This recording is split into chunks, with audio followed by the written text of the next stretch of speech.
প্রিয় শিক্ষার্থীবৃন্দ, সাবের পাঠশালা online page থেকে আমি আবু সাবের আজ সপ্তম শ্রেণীর 5.3 এর উৎপাদকে বিশ্লেষণ করব। এটা হচ্ছে তৃতীয় নাম্বার ক্লাস আমাদের যাচ্ছে। এখন দেখো এখানে যেটা হচ্ছে বলেছি যে a square plus 3c minus হচ্ছে 40। এখানে যেহেতু x স্কয়ারের কোনো সহগ নেই, সেই ক্ষেত্রে আমরা শুধু এই 40 কে এমন ভাবে দুইটা অংশে ভাগ করব যেন ওই দুইটা উৎপাদকের গুণফল হয় -40 আর যোগ বিয়োগ করলে হয় প্লাস 5a। ঠিক আছে, বা ঠিক এটাই ধরো। যেমন আমি ধরি উৎপাদকগুলো আমি করি 40 1 into 40 equal to 2 into 20 4 into 5, তারপর হচ্ছে কত আছে, সরি 4 into হচ্ছে 10, এখানে তোমার হচ্ছে চলে আসতেছে কত, তারপর যদি হচ্ছে 5 ধরো তাহলে হচ্ছে 8। দেখো আমরা লাস্টের যে উৎপাদক এটা দিয়ে কিন্তু করতে পারি। আমরা যদি হচ্ছে +8 নেই আর হচ্ছে -5 নেই তাহলে আমরা +3 পাচ্ছি, আর +8 into -5 যদি করি -40 পাচ্ছি। তার মানে এই লাস্টের উৎপাদক দিয়ে আমরা হচ্ছে এই হচ্ছে উৎপাদক বিশ্লেষণটা করতে পারবো, সাজাতে পারবো এটাকে। যেমন দেখো এখানে লিখবে a স্কয়ার প্লাস 8a, মনোযোগ দিয়ে দেখো কিভাবে লিখতে হয়, -5a -40। এখন আমরা দুইটা করে কমন নিব, এখান থেকে a কমন যায়, a কমন গেলে কি থাকে a প্লাস 8, আর এখান থেকে -5 কমন গেলে থাকে হচ্ছে a -a প্লাস 8।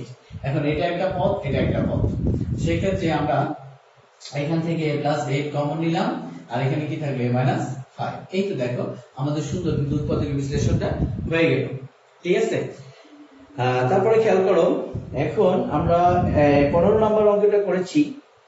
তারপরে যেটা আছে দেখো আমরা 17 নম্বরটা করতে পারি। 17 নম্বরটা দেখো, 17 নম্বর হচ্ছে কি বলেছে, 17 নম্বর বলেছে x square plus 11x plus 30। একইভাবে আমরা কি করব, এটাকে উৎপাদক বিশ্লেষণ করব।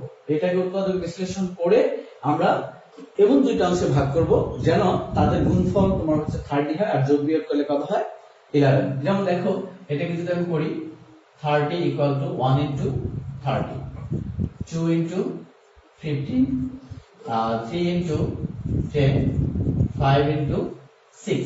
এই তো এর হচ্ছে 30 এর উৎপাদকগুলো। এখন এই ক্ষেত্রে দেখো আমি কিভাবে ভাগ করব এটাকে। যদি আমি এটা নিই তাহলে 30 হবে গুণন করলে, কিন্তু 11 মিলবে না। 15 নিলে 30 হবে গুণন করলে, বাট মিলছে না। 10 নিলে 30 হবে বাট 11 মিলছে না। কিন্তু দেখো লাস্টেরটা যদি আমরা এটার ক্ষেত্রে লাস্টেরটা যদি নেই, 5 6 এর হচ্ছে 30 আর 5 আর 6 প্লাস করে দিলে তোমার +11 চলে আসে।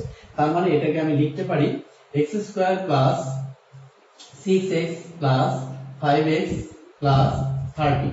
এই ক্ষেত্রে x কমন নিলে x into plus x into x plus 6, আর এখান থেকে 5 কমন নিলে x প্লাস 6। কমন নিয়েছি মানে কি, ভাগ করেছি, এটাকে এই দুটাকে x দ্বারা ভাগ করেছি, এটা দুটাকে 5 দ্বারা ভাগ করেছি। এখন দেখো এটাকে একটা পদ ধরি, এটাকে একটা পদ ধরি। এখন এই দুটো পদ থেকে কি কমন যায়, এই দুটো পদ থেকে হচ্ছে কমন যাচ্ছে x প্লাস 6, তাহলে কত থাকতেছে এখানে x প্লাস 5। এই তো দেখো কত সুন্দর হয়ে গেল। ঠিক আছে, এখন তোমরা বই খুলে 18 নম্বর প্রশ্নটা পড়ো। 18 নম্বর প্রশ্নটা একটু ব্যতিক্রম। সেটাতে কি বলেছে, 18 নম্বর হচ্ছে প্রশ্ন বলেছে তোমার হচ্ছে এখানে a square minus b square plus 2ibc minus c square. এখন খেয়াল করো এইটাকে যখন আমরা উৎপাদকে বিশ্লেষণ করব, চিন্তা করব 2 এর সাথে, এরকম প্রশ্নে 2 এর সাথে কি দেয়া আছে, এটা একটা ট্যাকটিক। 2 এর সাথে কি আছে, তোমার bc আছে, তার মানে b স্কয়ার আর c স্কয়ারটা একসাথে থাকবে। এই 2bc এর সাথে থাকবে হচ্ছে b স্কয়ার c স্কয়ার। কেন, কারণ 2 এর সাথে bc আছে, আমরা সূত্র মিলানোর জন্য। এটা একটু মাথায় রাখবে। এখন এই দুটোকে যদি একসাথে, তিনটাকে একসাথে করতে চাই তাহলে এখানে আমাদের স্কয়ার লেখার পরে মাইনাস যেহেতু আছে কমন নিয়ে b স্কয়ার মাইনাস প্লাসে মাইনাস 2bc মাইনাস মাইনাসে প্লাস c স্কয়ার। দেখো সুন্দর কিন্তু হয়ে গেল। এখন এটুকে আমরা সূত্র লিখতে পারি না, আমরা তো জানি সূত্র কি, a square minus 2ab plus b square সমান কি, সমান হচ্ছে a minus b whole square. তার মানে এইটুকের পরিবর্তে আমি যদি এটা a হয় এটা যদি b হয় তাহলে হচ্ছে আমরা লিখতে পারি b minus c whole square. তাহলে a স্কয়ার মাইনাস এটাকে লিখতে পারি b minus c whole square. তারপর এখন দেখো আমাদের আরেকটা সূত্র সেটা হচ্ছে a square minus b square. এর সূত্রটা হচ্ছে a plus b into a minus b। এক্ষেত্রে দেখো আমরা কি লিখতে পারি a plus b minus c। দেখো এক কাজ করি আমরা ব্র্যাকেটটা দেখিয়ে দেই, তাহলে আমরা লিখতে পারি into a minus c। a minus হচ্ছে b মাইনাস c, তাহলে হচ্ছে b মাইনাস c। দেখো আমি ব্র্যাকেট দিয়ে লিখেছি, এখন যদি ব্র্যাকেট তুলে দেই a plus b minus c থাকবে, আর এখানে হচ্ছে a মাইনাস b মাইনাস মাইনাসে প্লাস c। দেখো সুন্দর আমাদের কিন্তু হয়ে গেছে, এটাও হয়ে গেল। হ্যাঁ এখন খেয়াল করো, দেখো অঙ্কগুলা খুব ইজিলি যদি তুমি দেখা যাচ্ছে সুন্দর করে উপস্থাপন করে করতে পারো সূত্র প্রয়োগ করে, তাহলে অঙ্কগুলো হয়ে যাচ্ছে। তারপরে দেখো এখন যেটা করবো সেটা হচ্ছে 20 নম্বর অঙ্কটা করব। 20 নম্বর অঙ্কটা তোমাদের জন্য আমি করে দিচ্ছি, সেটা খেয়াল করো। 20 নম্বরে কি হচ্ছে ব্যতিক্রম ধরনের। হ্যাঁ প্রিয় শিক্ষার্থী দেখো তোমার হচ্ছে 20 নম্বর যে অঙ্কটা 5.3 এর 20 নম্বর তোমার আছে এখানে কি আছে 4x square plus 12xy plus 9y square minus 16a square. খেয়াল করো এই অঙ্কের ক্ষেত্রে এখন এটাকে আমরা হচ্ছে কিভাবে করব। প্রথমে তোমার খেয়াল করতে হবে সবগুলোতে কোনো কিছু কমন যাচ্ছে কিনা, ঠিক আছে? সবগুলোতে যেহেতু কিছু কমন যাচ্ছে না, সুতরাং আমাদের হচ্ছে ভাগ করে করতে হবে।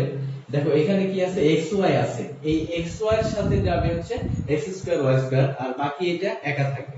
তো সেই ক্ষেত্রে আমরা এই দুটাকে আগে হচ্ছে ভাঙি, সেটা দেখো আমরা এখানে কি লিখতে পারি, লিখবো হচ্ছে 4k হচ্ছে 2x হোল স্কয়ার প্লাস এখানে লিখবো হচ্ছে 3y হোল স্কয়ার। সূত্রে 2 a হচ্ছে 2x b হচ্ছে 3y। দেখো মিলে গেছে, 3 4 12xy। আর এটাকে আমরা লিখবো হচ্ছে 4a হোল স্কয়ার। এখন এইটুকে সূত্র যাচ্ছে, এইটুকে সূত্র কি যাচ্ছে a square plus 2ab plus b square. তার মানে হচ্ছে 2x plus 3y whole square minus 4a whole square. এখন আমি এটাকে কি লিখবো a plus b into a minus b। এই যে এর আগে সূত্র যেটা লিখেছিলাম যে a square minus b square equal to হচ্ছে a plus b into a minus b। এই ক্ষেত্রে 2x plus 3y plus 4a into 2x plus 3y minus 4a। এই তো দেখো খুব ইজিলি কিন্তু অঙ্কটা হয়ে গেল। প্রিয় শিক্ষার্থী তাহলে আমাদের 5.3 এর উৎপাদক বিশ্লেষণ মোটামুটি শেষ হলো। আমরা এরপরে দেখা যাচ্ছে যে পরের অধ্যায়ে চলে যাব। আজ এই পর্যন্তই, আল্লাহ হাফেজ।